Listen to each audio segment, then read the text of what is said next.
Type of वज्रासना। तो वज्रासना के कितने प्रकार हैं और वज्रासन को करते कैसे हैं, तो मैं आपको आज की वीडियो में वज्रासन में पैरों की स्थिति कैसे होनी चाहिए जिससे कि आप सही दिशा निर्देशन के अनुसार लाभ ले सकें पूरा वज्रासन का। तो गाइस, मैं गिरीश शर्मा एक बार फिर हाजिर हूँ नए अभ्यास के साथ। तो आज की वीडियो में मैं आपको वज्रासन में पैरों की स्थिति के बारे में बताऊंगा। तो आएंगे अभ्यास के लिए। तो वज्रासन को करने के लिए सबसे पहले नी के ऊपर शिफ्ट हो जाएं और दोनों पैरों को पीछे की ओर बेंड करें।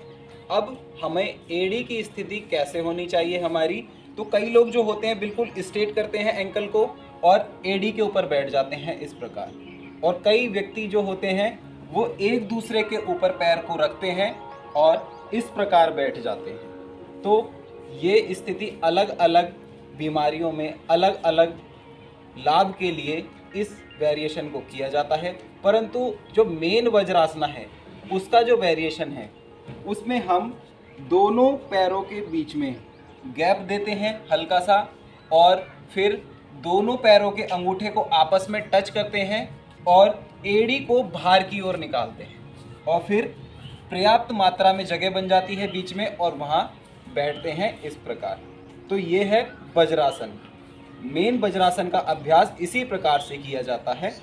वज्रासन को वज्रासन इसीलिए कहा गया है क्योंकि वज्रासन में वज्र नाड़ी प्रभावित होती है और वज्र नाड़ी पर एक प्रकार का प्रेशर क्रिएट होता है जो हमारे रिप्रोडक्टिव सिस्टम को एक्टिव कर देता है, जिससे कि जहाँ पर वज्र नाड़ी का प्रभाव होता है वहाँ पर ब्लड का फ्लो हाई होता है, ऑक्सीजन पूर्ण मात्रा में पहुंचती है और वहाँ के अंग पूर्ण रूप से कार्य करना शुरू कर देते हैं।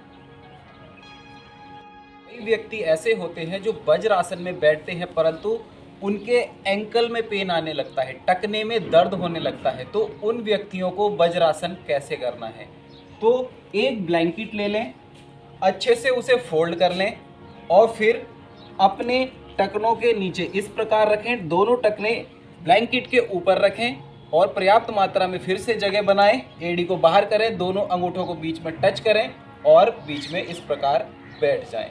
इससे टखने में एंकल में पेन नहीं होगा और आप वज्रासन में लंबे समय तक बैठ सकें। अब कई व्यक्ति ऐसे भी होते हैं जो वज्रासन में बैठते हैं और नी में पेन आता है उनके। अब नी में पेन आने के लिए हमें ब्लैंकेट को कहाँ सेट करना है, ब्लैंकेट को फोल्ड किया और अपने बीच घुटने के पास अपनी पिंडली से हल्का सा नीचे की ओर रखते हुए इस प्रकार बैठें ऊपर। अब पिंडली पर हमारे काफ पर पर्याप्त मात्रा में प्रेशर पड़े, क्योंकि काफ में कई प्रकार की नाड़ियां होती हैं जो हमारे पाचन तंत्र, किडनी, लीवर, स्टमक, इन सभी को एक्टिव करने में काम करती हैं। इसीलिए पिंडली पर पर्याप्त मात्रा में प्रेशर क्रिएट होना बहुत ज़रूरी होता है वज्रासन में। तो इस प्रकार हम बैठते हैं ब्लैंकेट लगाकर। जिन लोगों के नी में पेन आता है, घुटने में दर्द आता है वज्रासन में बैठने से, एक तो वेरिएशन ये है, और दूसरे वेरिएशन में हम इस प्रकार बैठते हैं, और तीसरे वेरिएशन में हम इस प्रकार बैठते हैं। दोनों अंगूठों को टच किया, एड़ी को बाहर की ओर खोला और बीच में बैठ गए इस प्रकार। वज्रासन में पैरों की स्थिति को सही प्रकार से रखने पर सही लाभ लेने के लिए इस प्रकार आप वज्रासन को करें और इसका पूर्ण लाभ लें। तो हमारा आज का वीडियो बस इतना ही था। तब तक के लिए आज्ञा दीजिए। धन्यवाद।